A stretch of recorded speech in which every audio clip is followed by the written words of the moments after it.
Ndabaramukije mwebwe mwese mwahisemo gukurikirana imbonesha kuri buntu ikaze muri ano makuru agizwe n'ingingo nkuru zikurikira. Abakristu basabwa gusenga bisabira bongera basabiranira muri kino kiringo c'indwi nyeranda ya Pasika binjiyemwo kugira ntibafishe ubusa amaraso ya Yezu Kristu yavuye ku musaraba. Ivyo vyashikirijwe na Patiri Sinumvayaha Martino mu nkuka ya misa y'umunsi mukuru w'ibisandasanda. Kuri uyo wa gatanu genekezwa ya 11 ndamukiza niho hariko haraba urukino rwahuje umugwi w'abaragwa FC wo mu ntara ya Ngozi hamwe n'umugwi w'inama nkenguzamateka y'u Burundi kuri stade Urukundo yo mu ntara ya Ngozi. Urwo rukino rukaba rwarangiye iyo migwi yose inganyije igisindo kimwe ku kindi. Urwo rukino rero rukaba rwategwa mu ntumbero yo gukomeza ubucuti. Mukanya tubashikiriza inkuru imwe mu buryo burambuye.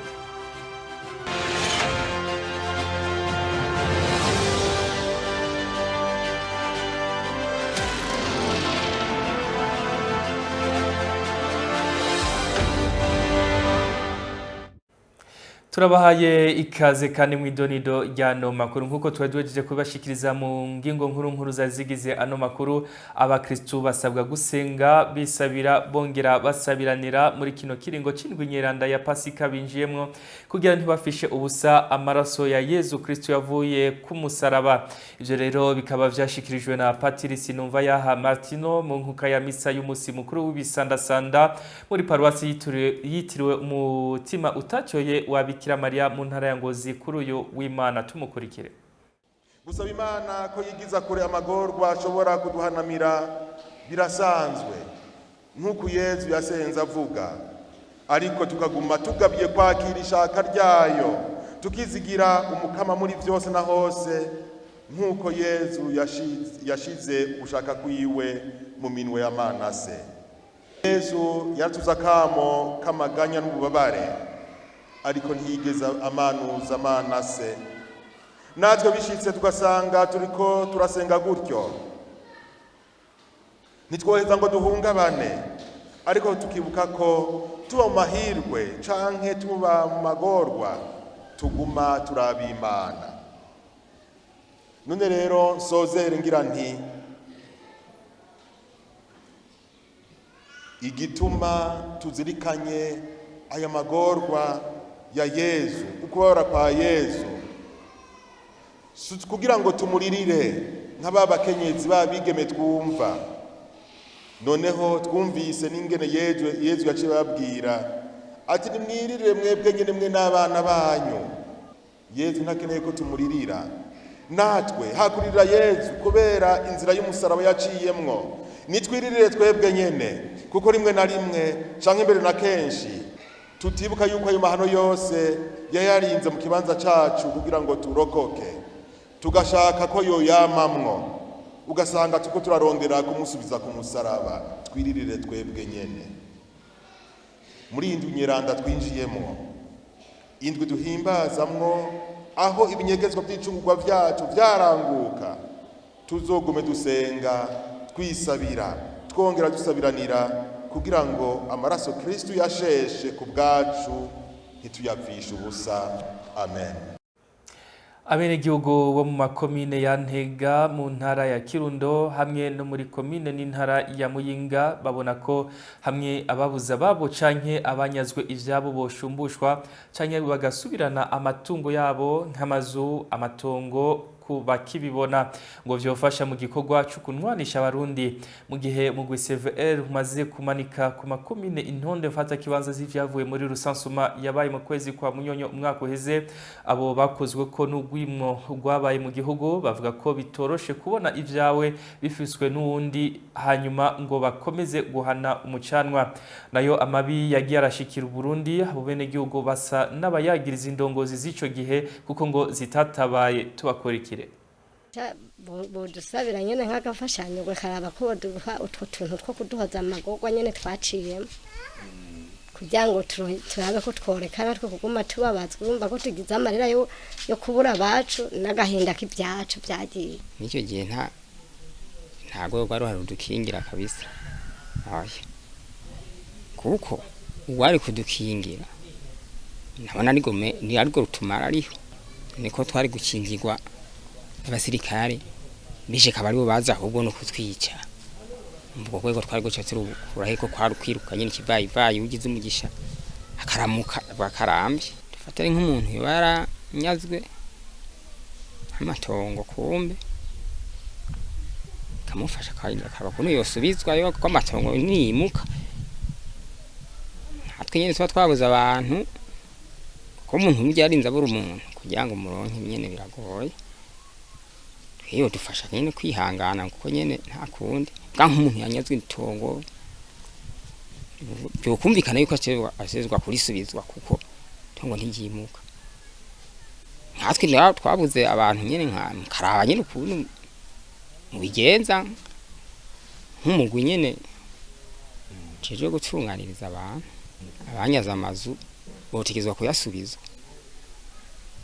imfuvyi ziba zihari cyangwa nabo bakaba bahari inzu zihari zo gusubizwa kuko abantu bazibamwo kuko ntizo bari zabo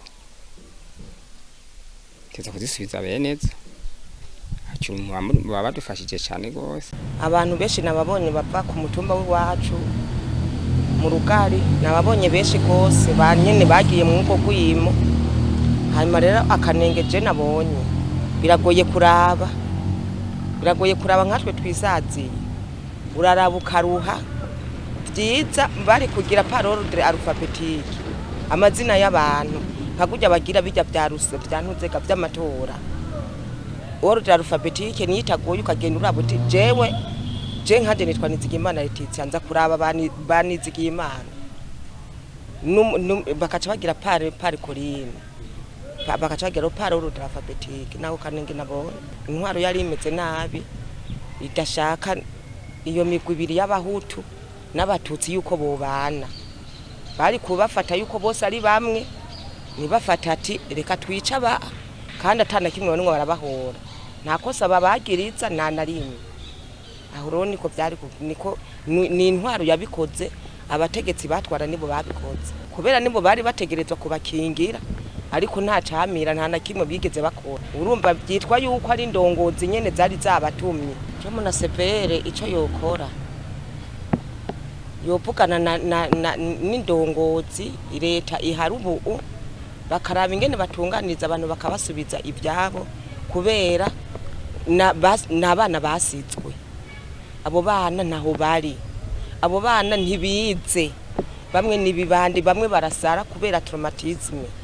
ibintu byabo babibona byaratwawe n'abandi bantu bakabona ati ijya nzu yari ya data nashobora kuyishikira ati jewe narabonye imodoka ya papa je nari nayibonye iyo modoka sinzi niyo yagiye uraze kubona inzu yiwawe ukaguma uyibona ati yari y'abavyeyi banje hata hamwe ntunzega canke barayipangishije nawe inzalira kwishe n'abana wabyaye nimbunja zonyene zibishe ubona ikintu cari kugaburira umuryango rero severe yoja hamwe na leta bakumvikana ingene bashobora gushumbusha abo bantu bakozwe ku mutima burya barakomeretse cyane rwose kugira abanwane nta kunwanisha abarundi batabashumbushije ntibazokwemera jewe nobona nk'imodoka n'ikizu gihagaze harya gipanzwemwo dufate batanga umuriyoni ku kwezi je noza kumvikana na kana kagute yanyiciye umuntu batabinsubije ibyo bintu je kubwanje ntabyo noshobora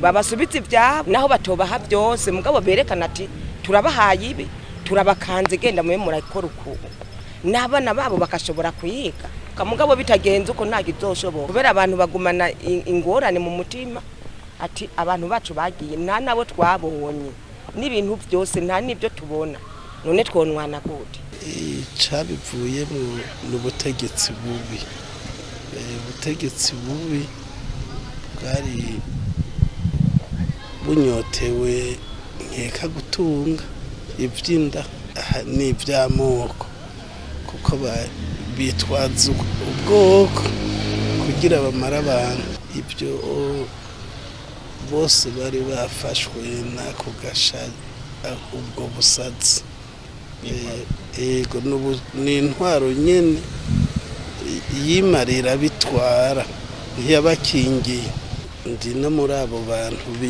banyazwe n'uyu munsi ntibiburana severe icyo yogira yobatunganiriza hakiri kare kuko kumara imyaka 53 irenga canke n'abatarayigera biratuma haba urwanko inzigo y'akazikira baheze babasubize severe nayo ico noyibwira iheze ibwire urya muntu yarabifise amayeri batubwiye ku makuru yuko hari akarusho kazoba bace banezerwa bose ari uwibwe n'uwavyivye tubirindiranye igishika cinshi severe yobagirisha ikiganiro nk'abigihora igira ifatanije na ekleziya bijya biraturyoha.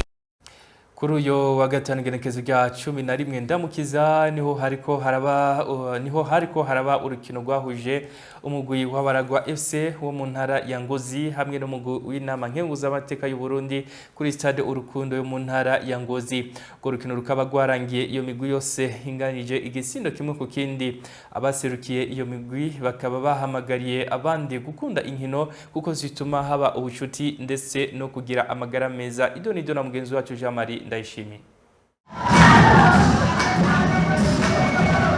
Urwo rukino rwariko rurahuza imigwi ibiri y'umupira w'amaguru w'abaragwa FC hamwe n'umugwi w'inamashinga amateka y'u Burundi rwabereye kuri stade Urukundo komine mu ntara ya Ngozi. Rukaba rwarangiye iyo migwi yompi inganije ku gitsindo kimwe ku kindi. Abaserukiye imigwi yompi bakaba barashimye ibyavuye muri urwo rukino. Samson Nkurunziza aserukira umugwi w'abaragwa FC akaba yavuze ko intumbero yatumye biyumvira gutunganya urwo rukino hari mu ntumbero yo gukomeza ubucuti hagati y'iyo migwi iko ari ibiri, aho yahamagaye na cyane urundi gwaruka gukunda inkino zitandukanye kugira bagumane amagara meza. Kubwiwe ngo kwinonora ngo bifite akamaro kadasanzwe. Sena FC umugwi usanzwe urimwo abakinyi bo mu nama nkenguzamateka Igitega twarashoboye kuba twavugana nabo kugira ngo twunge ubucuti tubishije mu nkino. Urukino rwa mbere rwarabaye mu mwaka uheze turashobora kugenda Igitega turakina nk'uko nyene mu ntumbero yo gukomeza ubucuti hagati y'imigwi ibiri. Urukino rwa mbere twarakinye kandi turashobora kunganya naho nyene. Murabona ko no munsi rero ariho twashoboye kuronka ubutumire bwabo yuko bashobora kuza gusubiriza urukino twakiniye Igitega no munsi twabakiriye ngaha kuri stade Urukundo ngaha Ingozi kugira ngo tubandanye dusangira kandi neza kwifuzanya n'umwaka mushasha hagati y'umugwi abaragwa FC na Sena FC.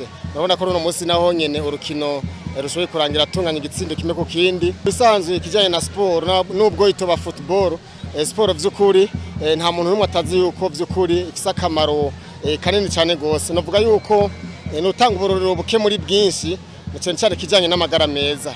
Iyo umuntu asanzwe akora sport mu bisanzwe ntagwaragurika aragira amagara meza yamanezerewe ntashobora kuba n'umuntu usanga atanu umujinya ntanzigo umuntu akina sport usanga afise kubera abamenyereye kwama hamwe n'abandi bantu. Iyo umuntu ari mu kibuga cyangwa ari kararorera usanga vy'ukuri muri uwo mwanya atabindi vyumviro bibi cyangwa ibindi byo kuja mu bintazi usanga arimwo. Na mugenzi we Nsabindavyi Fidel ari nawe yari yaserukiye umugwi n'amahinguzamateka akaba yarashimye kuba ubucuti bwabo babwize babicishije mu nkino na cyane mu rukino rw'umupira w'amaguru, akanahamagarira n'ibindi bisata kuja hamwe mu ntumbero yo gukomeza ubucuti babicishije mu nkino zitandukanye. Cyane nk'uko urwego rw'inama nkenguzamateka rusanzwe rugiranira imigenderanire n'izindi ntara na cyane n'abene gihugu muri ya ntumbero twegwe tubandanya duhimiriza bene gihugu ngo babandanye bategura amagara yabo na cyane mu gukora sport. Abakunzi b'inkino na cyane twobahimiriza kubandanya bategura amagara. Burya sport iratuma umuntu agira amagara meza kandi sport iratuma abantu bamenyana hanyuma bakabandanya bagiranira ubucuti. Urwo rukino kaba rwari rwitabwe n'abanyecubahiro batandukanye, aha twavuga musanire wa komine ya Mwumba na Ngozi, tutibagiye n'umukenguzamateka yatowe mu ntara ya Ngozi n'abandi. Itekane mu banyo no mu byanyu na turangirije amakuru twabateguye kuri no munsi dushimwe mwebwe mwese mwayakurikiranye twifuze kugira ibihe byiza.